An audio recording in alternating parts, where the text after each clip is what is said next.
हमारे आसपास सारे लोग ये बात कर रहे हैं कि ये इंडिया का डेकेड है। कैंटीन्स में ले लीजिए, ऑफिसेज में ले लीजिए, पॉडकास्टर्स को ले लीजिए, यूट्यूबर्स को ले लीजिए, सारे लोग यही बोल रहे हैं कि अगले 10 साल इंडिया सुपर पावर बन सकता है। बट कोई भी इसका लॉजिक नहीं बता पा रहा है। नोबडी नोज कि इसके पीछे क्या रीजन है जिसकी वजह से हम ये बोल रहे हैं कि इंडिया का डेकेड है। इस वीडियो के एंड तक ना आपको इतने सारे पॉइंट्स मिलने वाले हैं जो आप नेक्स्ट टाइम जब भी ये कॉन्वर्सेशन हो तो स्मार्टली पुट ऑन कर पाएंगे कि दिस इज द रीजन जिसकी वजह से ये डेकेड इंडिया का होने वाला है। और हम लोग ना तो सिर्फ ये बात करें कि ये डेकेड इंडिया का है, बट मैकेंजी एक बहुत रेप्यूटेड कंपनी है, एमएनसी है, जिसके सीईओ का कहना है कि इंडिया का ये सिर्फ डेकेड नहीं है, ये इंडिया की सेंचुरी है। आगे आने वाले 100 इयर्स इंडिया के लिए बेस्ट प्रूव होने वाले हैं। हाय, आई एम प्रियांशी सिक्ची। इस वीडियो में हम 10 ऐसे इंडिकेटर्स डिस्कस करने वाले हैं जिसके थ्रू हमें पता चल रहा है कि इंडिया का टाइम आ चुका है। और अगर आपको आपका मैक्रो इकोनॉमिक्स का और पॉलिटिक्स का नॉलेज इंक्रीज करना है तो लास्ट तक बने रहना। अगर आपने हमारे चैनल को सब्सक्राइब नहीं किया है तो do subscribe and hit the bell icon. First indicator को एक एग्जांपल से समझते हैं। एक वर्मा जी की फैमिली, एक शर्मा जी की फैमिली है। वर्मा जी की फैमिली में एक पर्सन है 55 ईयर्स ओल्ड और उनकी वाइफ है। शर्मा जी की फैमिली में एक पर्सन है 55 ईयर ओल्ड, उनकी वाइफ है और उनका एक बच्चा है जो 25 साल का है, जिसको इनोवेशन टेक्नोलॉजी के बारे में पता है। दोनों ही ट्राई कर रहे हैं बिजनेस को स्टार्ट करने का, एंटरप्रेन्योरशिप जर्नी को बोर्ड करने का। आपको क्या लगता है कौन सी फैमिली को ज्यादा एडवांटेज है? आई एम श्योर कि आपने लेटर को चूज किया है, because same goes with India. India में बाय 2030 इंडिया का डेमोग्राफिक डिविडेंड है कि youth of country will be in the age of 28 years. और अगर एक कंट्री में यंग पॉपुलेशन रहेगी तो वहाँ innovation, entrepreneurship, job generation, unemployment, सारी प्रॉब्लम्स और अच्छाई सारी उसी कंट्री में मिलने वाली है। अभी इसी एग्जाम्पल को अगर कंटिन्यू करें तो अगर इस फैमिली में 2 यंग पर्सन है बट अगर रिसोर्सेज नहीं होंगे, कैपिटल नहीं होंगे, पूंजी नहीं होगी उनके पास, तो वो क्या ही कर पाएंगे, क्योंकि उनकी आधी लाइफ, भले वो यंग है, वहां से लेके बुढ़ापे तक उनका टाइम इसमें चला जाएगा कि how to bring bread for the family, how to fulfil उनकी छोटी छोटी सी डिजायर्स। तो वो इनोवेशन के बारे में तो नहीं सोच पाएंगे। और उसी से हमारा सेकेंड इंडिकेटर है कि क्या हम रिसोर्सफुल हैं। तो इंडिया में ना इस अभी के टाइम पे हाईएस्ट सर्कुलेशन ऑफ कैश है। अगर हम 2014 से अभी तक कंपेयर करें तो 11% के कैगर से कैश कंट्री में बढ़ रहा है और पिछले 5 साल में तो 14% कैगर से कैश बढ़ा है।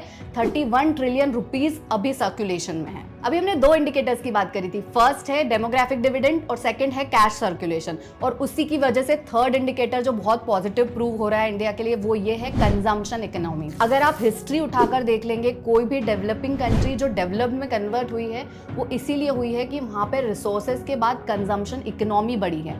कंजम्पशन इकोनॉमी क्या है? जहां पे लोगों के पास परचेजिंग पावर आए, वो कंज्यूम करे ज्यादा से ज्यादा प्रोडक्ट एंड गुड्स। और हमारे पास बहुत सारे इंडिकेटर्स है जिससे प्रूव होता है कि हम कंजम्पशन इकोनॉमी की तरफ बढ़ रहे हैं। सबसे फर्स्ट डेटा है पर्सनल लोन का डेटा। अगर हम इसका डिवाइड देखेंगे कि सबसे ज्यादा लोन किस कैटेगरी में जाता है तो वो है होम लोन। और होम लोन किस इकोनॉमी में सबसे ज्यादा लिया जाता है? जिस इकोनॉमी में दूसरी रिक्वायरमेंट, छोटी छोटी या बड़ी से बड़ी रिक्वायरमेंट फुलफिल हो जाए, लाइक खाना, घर की जरूरतें, लाइफस्टाइल, उसके बाद ही लोग ट्राई करते हैं कि अपना खुद का घर परचेज करें। 48% पर्सनल लोन की कैटेगरी होम लोन है। अगर नेक्स्ट इसी फिगर में डेटा देखें तो क्रेडिट कार्ड्स का परसेंट सिर्फ 4% है, which is a very good sign कि हम सेफली रेगुलेट कर रहे हैं हमारे फाइनेंसेस को। क्योंकि एज पर डेटा अमेरिका ना क्रेडिट कार्ड का यूज करके अपनी ग्रोसरीज बाय कर रहा है। तो थैंकफुली इंडिया का youth is not going towards that. Also RBI की मॉनेटरी पॉलिसीज, रेगुलेशंस इस तरीके की है कि वो हमेशा चेक ऑन करते हैं कि इंडिया का यूथ बहुत ज्यादा क्रेडिट पे डिपेंडेंट ना हो। डिमांड और सप्लाई ना बहुत सारी इंडस्ट्रीज में बढ़ रही है, ऑटोमोबाइल्स में बढ़ रही है, कंज्यूमर गुड्स में बढ़ रही है एंड व्हाट नॉट। और उसी से हमको एक डेटा देखने को मिलता है कि हमारा जीएसटी कलेक्शन काफी इंक्रीज हुआ है। इस बार हाईएस्ट जीएसटी कलेक्शन हुआ है, which is a very good sign.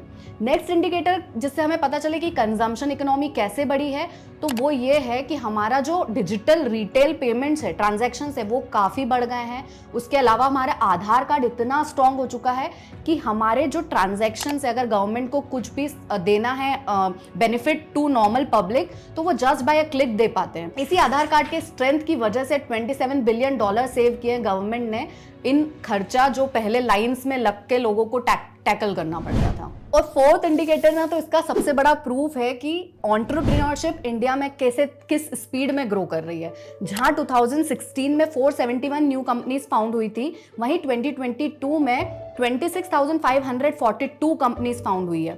95% के कैगर से ग्रो कर रही है कंपनी फॉर्मेशन एंटरप्रेन्योरशिप की लहर इंडिया में, विच विल इंडिकेट कि जो नेक्स्ट इंडिकेटर है जीडीपी ग्रोथ का, जो हमारा सपना है $5 ट्रिलियन इकोनॉमी का, which will be fulfilled because entrepreneurship बड़ी ही स्पीड में कंट्री में ग्रो कर रहा है। और जीडीपी के बारे में ना आईएमएफ की एक रिपोर्ट बोलती है कि पूरी ग्लोबल इकोनॉमी काफ़ी स्लो डाउन में है, बट इस टाइम पे भी इंडिया की जो रिपोर्ट्स है वो ये है कि सबसे हाईएस्ट ग्रोथ किसी इकोनॉमी में है तो वो इंडियन इकोनॉमी में है। और मॉर्गन स्टैनली का तो एक रिपोर्ट बोलता है कि bye 2027 India 3rd largest economy बनने वाली है, जो अभी 5th लार्जेस्ट है। सो मॉर्गन स्टैनली की रिपोर्ट पे हम डेफिनेटली ट्रस्ट कर सकते हैं। जो नेक्स्ट इंडिकेटर है उससे हमें पता चल रहा है कि ये जीडीपी के अजम्पशंस क्यों है, एस्टिमेशंस क्यों है। उसका मेजर रीजन ये है कि इंडिया में ना सर्विस एक्सपोर्ट बढ़ रहा है।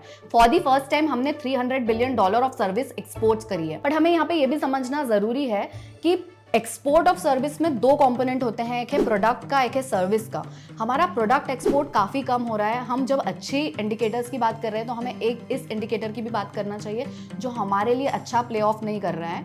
हमारा एक्सपोर्ट ऑफ प्रोडक्ट ना सिर्फ 7% से ग्रो किया है, which is not a good sign. हमें अच्छी तरीके से एक्सपोर्ट बढ़ाने की अभी ज़रूरत है अगर हमको एक्चुअल में हमारा जीडीपी का ड्रीम फुलफिल करना है तो। But at the same time बहुत अच्छी न्यूज़ ये है कि हमारा डिफेंस का एक्सपोर्ट बढ़ रहा है। हमारे सॉफ्ट पावर बनने के लिए बहुत अच्छा साइन है। एक चीज़ पे बहुत डिस्कशन होती है, वो है फिस्कल डेफिसिट। किसी भी कंट्री में अगर फिस्कल डेफिसिट है तो माना जाता है कि why are they spending more than they are earning. Basically अगर फिस्कल डेफिसिट को समझे तो अगर हम हमारे घर में 10,000 अर्न कर रहे हैं मंथली और अगर हमारा खर्चा 8,000 है तो ये फिस्कल सरप्लस है। बट अगर 12,000 है तो 2,000 का फिस्कल डेफिसिट है, which is not a good sign. But it's not always the case, क्योंकि अगर उस 2,000 को हम लोन ले रहे हैं फॉर सम एक्सपेंस जिस पे रिटर्न ऑन इन्वेस्टमेंट उससे ज़्यादा है जितना हमने कॉस्ट लगाया है उसको लेने में 2,000 रुपये को, तो अल्टीमेटली तो बेनिफिट ही हुआ ना।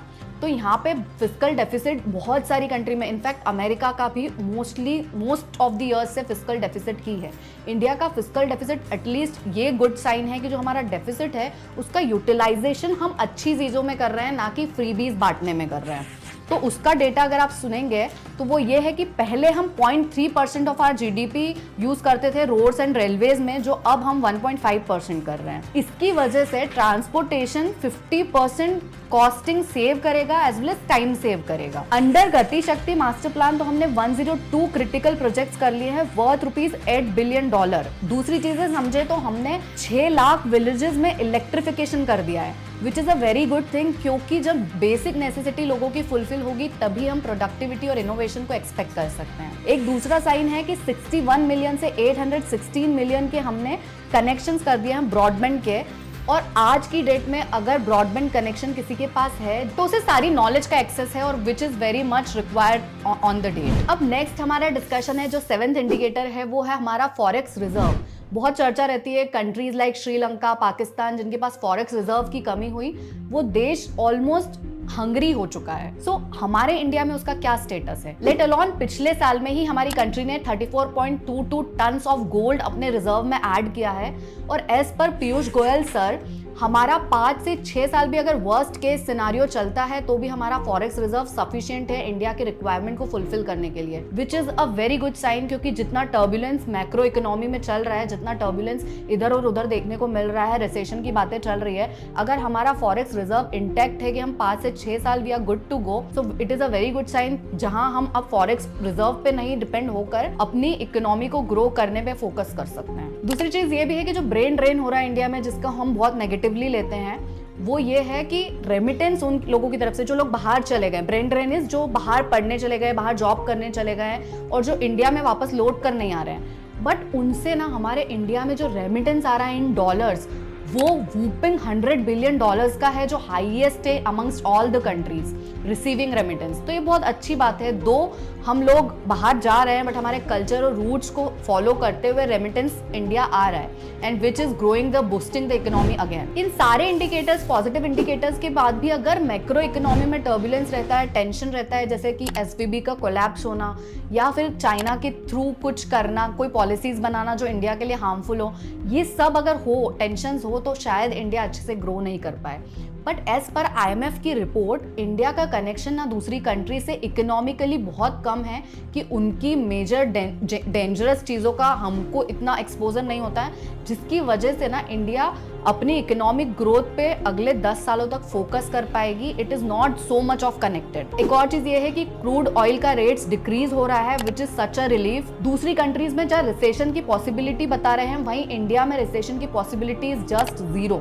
अब दूसरी कंट्री में रिसेशन आएगा या नहीं आएगा उस पर भी हम बात नहीं कर सकते, बट इन्फ्लेशन की भी अगर बात करें, महंगाई की बात करें इंडिया में, तो वो भी काफी स्टेबल है। और बल्कि आरबीआई ने जो मॉनेटरी पॉलिसी डिसीजंस लिए हैं पिछले कुछ सालों में, उससे हमारी कंट्री में इन्फ्लेशन कम मेंटेन हुआ, स्टेबल हुआ है, एज वेल एज प्रॉस्पेरिटी हुई है। 9th इंडिकेशन ये है कि इससे बुल रन देखने को मिलेगा। और ऐसा हम कैसे बोल सकते हैं? फर्स्ट तो ये कि जितने भी 8 पॉइंट्स हमने इंडिकेशंस को डिस्कस किया है positivity in the Indian economy, वही सबसे बड़ा रीजन है जिसकी वजह से बुल रन आएगा, क्योंकि इकोनॉमी का पार्ट है share market. We generally confuse कि शेयर मार्केट और इकोनॉमी एक चीज है। It's not the case. Economy अगर ग्रो करेगी तो शेयर मार्केट में जो कंपनीज है वो अच्छा परफॉर्म करेगी, उनके रिजल्ट्स अच्छे आएंगे, पॉजिटिव सेंटिमेंट्स बनेंगे और कंपनीज अच्छा रन दिखाएगी, रैली दिखाएगी।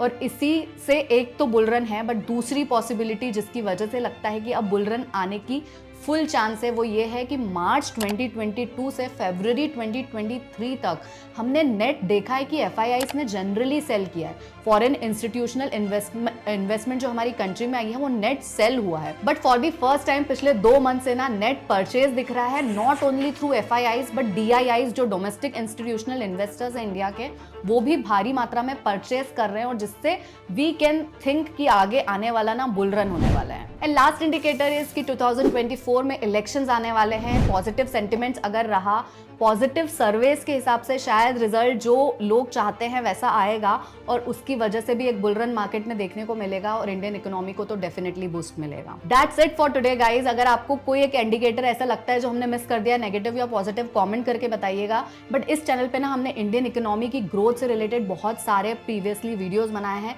जैसे कि गति शक्ति का मास्टर प्लान क्या है, वंदे भारत प्रोजेक्ट में क्या चल रहा है, एवरीथिंग अबाउट इट, यूपीआई में क्या तहलका मचाया है इंडिया ने, as well as many other things. Go and watch that playlist, and thank you for watching it till then.